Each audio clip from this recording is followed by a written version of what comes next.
Rating.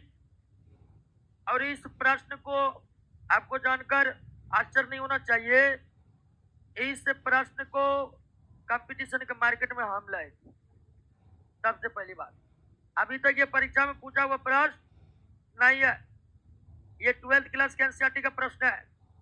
ये CBSE की exam में इस बार जो हुआ था उसमें पूछा था 12th क्लास का।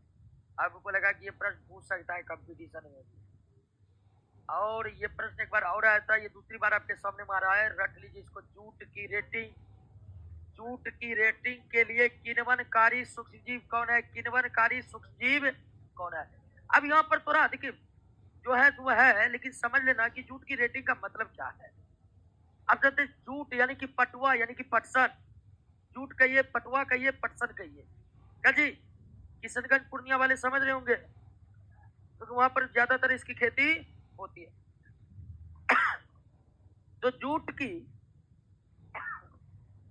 की जो फसल होती है, जब वो तैयार हो जाती है तो जूट के तने से रेशे निकाले जाते हैं, और जूट के तने से जो रेशे निकाले जाते हैं वही है जूट के असली उत्पाद। तो जूट के तने से रेशे निकालने के लिए पहले जूट को कुछ दिन पानी के अंदर रखना पड़ता है, और जब जूट के तने से रेशे निकालने के लिए जूट को कुछ दिन पानी के अंदर रखते हैं तो उस पानी में खास प्रकार का बैक्टीरिया है।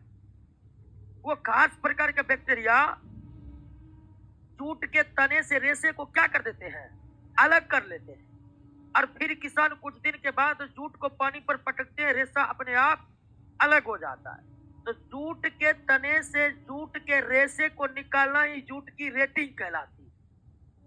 और जूट की रेटिंग होती है पानी के भीतर जीवाणुओं के द्वारा, और जिस जीवाणु के द्वारा होता है उसका नाम है कोलेस्ट्रिडियम एसिटोब्यूटाइलिकेम। कोलेस्ट्रिडियम एसिटोब्यूटाइलिकेम।